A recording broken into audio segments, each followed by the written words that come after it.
জীবন আর বাস্তবতার মাঝে সত্যি অনেকখানি তফাৎ। আজ যখন তোমার হাতে সামর্থ্য থাকবে না বা তোমার কোনো কিছু একটা ধরো কিনতে ইচ্ছা করছে, সেটা তুমি কিনতে পারছো না, তখন মনে মনে অনেকখানি ইতস্তত বোধ সৃষ্টি হয়। এটা স্বাভাবিক, এটা কোনো কারণ লাগে না। কারণ আর বিশেষ করে তো এটা মেয়েদের মধ্যে কমন, কারণ প্রতিটা মেয়ে বিয়ের পরেই নিজের সুখ স্বপ্ন সব কিছু বিসর্জন দিয়ে দেয় পরের বাড়ির সংসার গোছানোর জন্য, পরের বাড়ির মানুষকে সুন্দর পরিপাটি রাখার জন্য।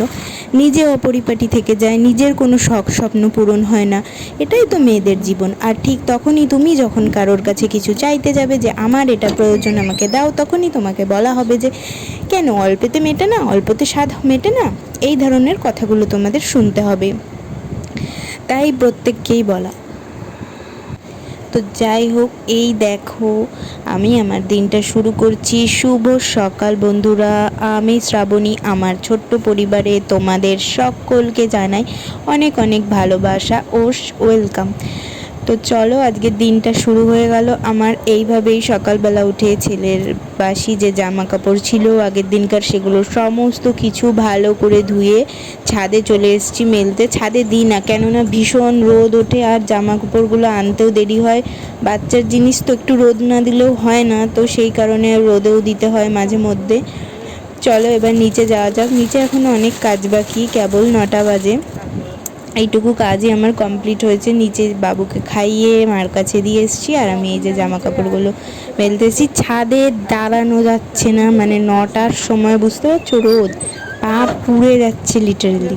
তো এই যে ওপরের ঘরে থাকা হয় না বলে দেখো ঘরের অবস্থা কী রকম, গুছানোও হয় না, কিচ্ছু না। তো এরপর নিচে চলে এসেছি। সকালের খাওয়া দাওয়া তো কিছু করতে হবে। ওদিকে রুটি বানানো হয়ে গেছে, আর এদিকে এসছিল পিসি মাকে দেখতে। তো এই যে আমি এগুলো সব গুছিয়ে নিচ্ছি। আমি রুটিটা বেললাম, আমি ভালো পারি না রুটি, মানে ফোলে না। তো যাই হোক, এবার একটু ডিম ভাজা করে নিয়েছি। রুটি আর ডিম ভাজা দিয়ে যে পিসিকে খেতে দিয়ে দিলাম। আর ওই যে বাবুও দেখো বসে আছে, ও খাবে, ও ডিম ভাজা খাবে, ওকে একটু একটু রুটি দিচ্ছিল মা ছিঁড়ে ছিঁড়ে পিসি। তো যাই হোক, এই যে সবাইকে খেতে দিয়ে এখন আমি খাবো। আর তার সাথে দুপুরে রান্নাবাড়ি বাকি আছে। দুপুরে রান্না করবে, যে বাবুকে খাইয়ে দিল মা। দুপুরে রান্না করেছিলাম ডিম ভাপা। ডিম ভাপা তো খুব সহজ একটা রান্না, সবাই আশা করি জানো, এটার বলার কোনো কারণ নেই। ওই সর্ষে, ওই পোস্ত বাটা, দই দিয়ে ডিমগুলোকে দিয়ে ভাপা দিয়ে, কাঁচা লঙ্কা সর্ষের তেল দিয়ে ভাপা দিয়ে দিয়েছি। আর এসবের মাঝেও আমার আরও কাজ থাকে, সেটা হলো 12টার মধ্যে স্নান করানো। বা যেহেতু ছোটো বাচ্চা জানো, তো স্নান টান করিয়ে ওকে ঘুম পাড়িয়ে দিয়েছি। আর আমি এসছি স্নান করে, তখন বাজে 1:30 মতন। ছাদে জামা কাপড়গুলো পুড়ে যাচ্ছে, তো জামা কাপড় নিতে এসছি। তারপর নিচে যাবো আর খাওয়া দাওয়া করবো। তো কিছু কথা তোমাদের সাথে শেয়ার করতে চাই। তো একটা সময় এসছে আমার লাইফে, যখন মানে নিজের শখ, নিজের স্বাধীনতা কোনো কিছুই আমি পূরণ করতে পারছি না। ইচ্ছে থাকলেও, সামর্থ্য থাকলেও পারছি না।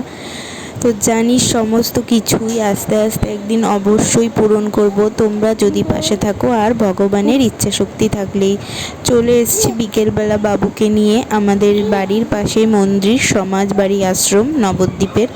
এটা সবাই চেনে, এক কথায় সবাই চেনে বলতে পারো। তো এই বিকেলে এখানেই এসেছি, যেহেতু মেঘ করেছে আর রাস্তায় কোথাও গেলাম না, যেহেতু এটা বাড়ির কাছে।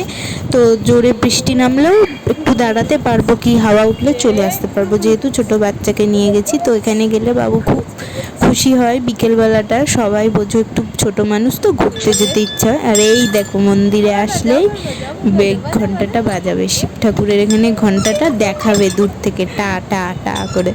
তো যাই হোক, ওদের আনন্দতেই আমাদের আনন্দ, ছোট ছোট আনন্দগুলো দিয়েই দিনটা শুরু হয়, রাতটা শেষ হয়। এইভাবেই আমার ভিডিওগুলো আমি তোমাদের সাথে শেয়ার করতে চাই। তোমরা অবশ্যই ভালোবাসা দিয়ে একটু পাশে থেকো, সাপোর্ট করো। দেখো লেবু খাচ্ছে, যেহেতু ঠান্ডা লেগেছে ফলের রস দেবো না, তো দেখো লেবু ও খাবে, দেখেছে, খাবে। তো চলো, ভিডিওটা আজকে এই পর্যন্ত। ভালো থেকো, সুস্থ থেকো সবাই, টাটা।